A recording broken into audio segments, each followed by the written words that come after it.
What's going on, guys, and welcome back to another video, and welcome to your stimulus update and daily news report for Monday, April 25th.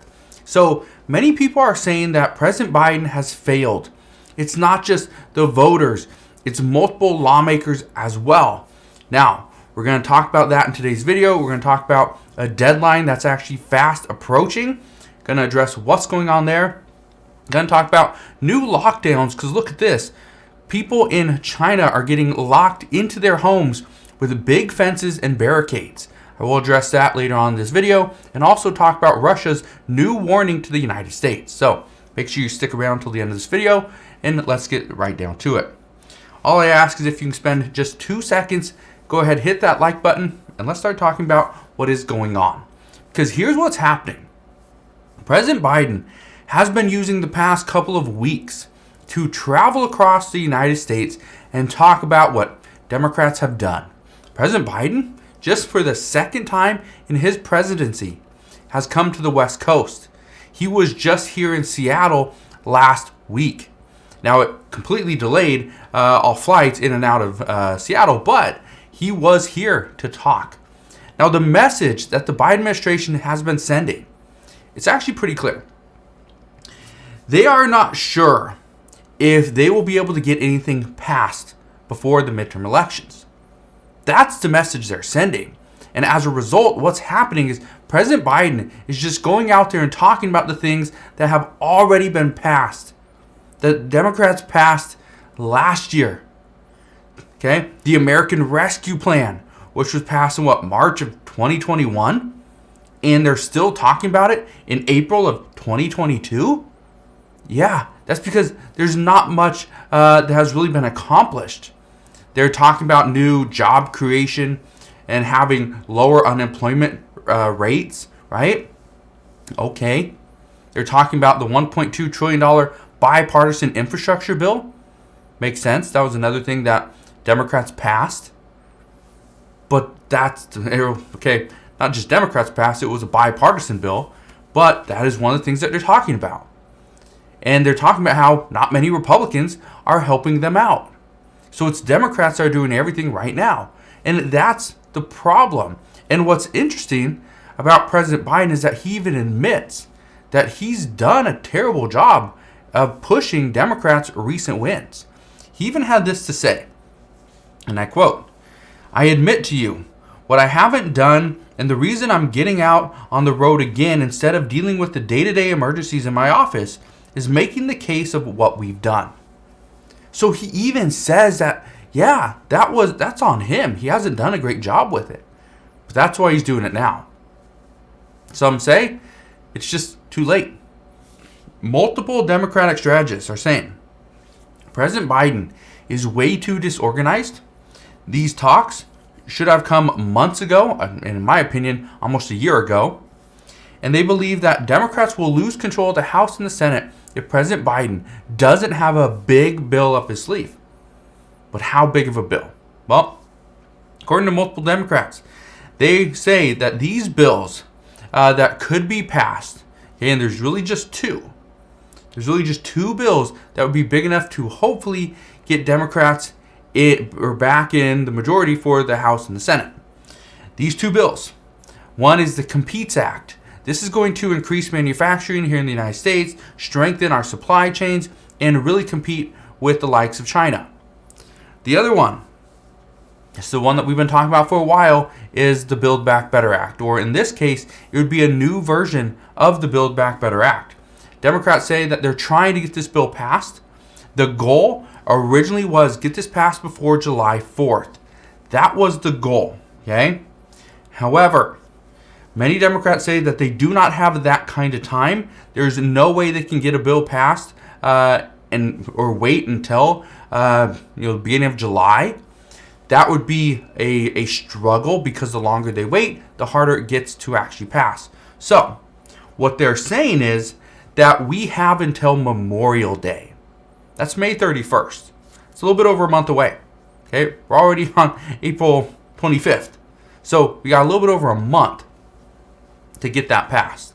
And that's where a lot of people are saying that could be the struggle, because that's really the next deadline, and the big deadline is going to be Memorial Day, because after that, we're going to have Congress go on recess again. And so then we're going to be really into summer. And so if that's the case, we're going to have a lot of issues, okay? So just keep that in mind. And if we blow through the Memorial Day, don't get anything past there, they go on recess, they come back, then they got the 4th of July. Well, they'll go on recess for then, okay, or for that time. Then they'll come back. And then they'll have, I think, like 2 weeks, 2 to 3 weeks, before they'll go on their August recess, where they take the entire month of August off, okay? And so if nothing gets passed by Memorial Day, the problem, and again, it doesn't matter if it's the Competes Act, the new version of the Build Back Better Act, COVID funding, right? If any of these things don't happen by Memorial Day, the next deadline is July 4th. Then after that, the next deadline would be the beginning of August, okay, right before their month-long recess. So again, these deadlines are fast approaching. The problem is some don't expect they're going to be able to reach these or reach an agreement before these dates. So again, I'll keep you up to date on everything that's going on, but the big news right now is that the Biden administration understands now, at least according to reports, that they don't have as much time as they originally thought. Again, it's scary, but that's currently where we're at. So, as always, as I know more on that subject, I'll bring that to you as soon as we get these updates and the new information. Now, let's talk about global inflation. Here's what we know. Right now, there's still a lot of supply chain issues all across the world, and even if you take China out of this, okay, there's still a lot of issues. We still have COVID, right? That's still an issue. Not as big of an issue in certain areas, certain countries, but it's still an issue. We still have worker shortages all across the world. Here in the U.S., we got a lot of worker shortages. We got a lot of issues. But right now, what many are saying is that the lockdowns in China, what's happening is many people all across the world are worried that inflation is going to substantially increase.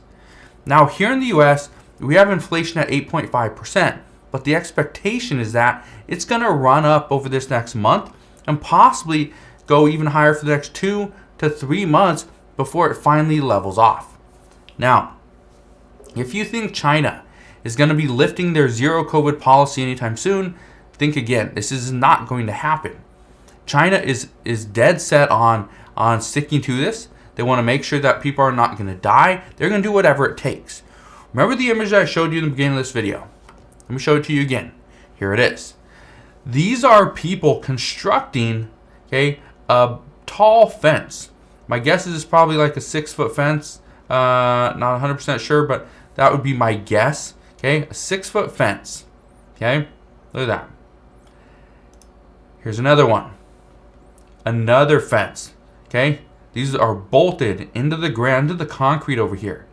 The purpose behind these, so people can't leave.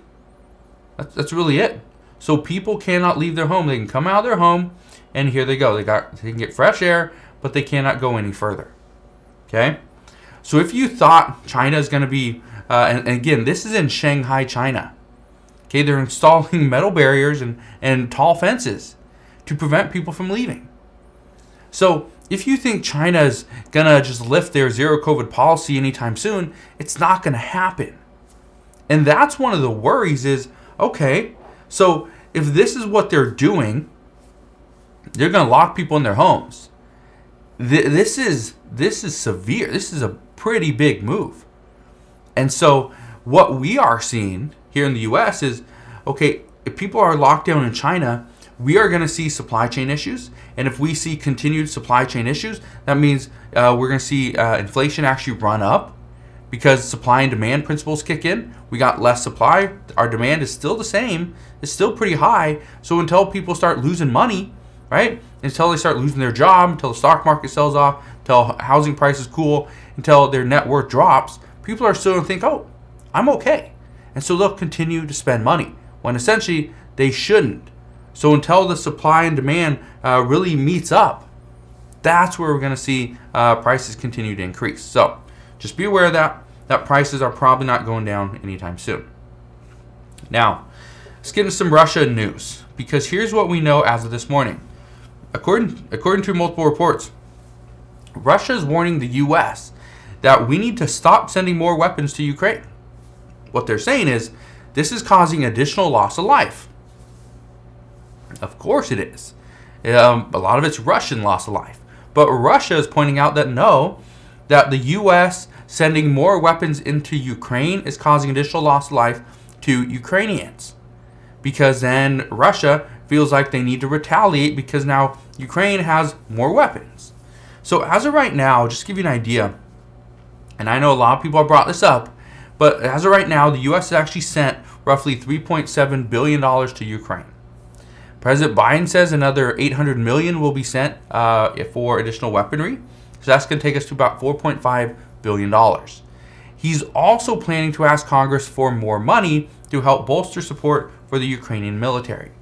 And I know a lot of people ask, well, why do we keep sending money to Ukraine when the American people are suffering? Well, here's the reason why. I'm not saying I agree. I'm not saying this is a good idea. I'm not saying it's a bad idea. But this is the current thinking behind the Biden administration, is if we can send money and send weapons and send support to Ukraine, and hopefully Russia gets out of Ukraine faster, this could mean that we could hopefully return to a more normal life. Again, we're still suffering from the pandemic, but the issue with Russia invading Ukraine is that, okay, we need to get Russia out so Ukraine can get their economy back.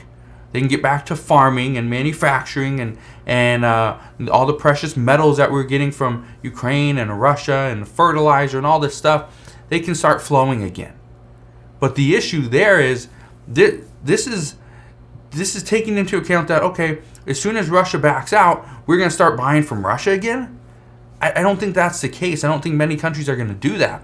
I think every country is going to go back to using Russia as a supplier, but I don't think it's going to happen on day one. And that's kind of where the Biden administration is thinking is, okay, let's get Russia out, and then that means we'll get back to normal much faster. It may happen, it may not. But as of right now, that's their current thinking. So, again, as always, as I know more, I promise I'll come back on, share all latest news and updates, but this is what we know. Many people believe that the Biden administration has failed the American people, has failed our economy, has failed everyone.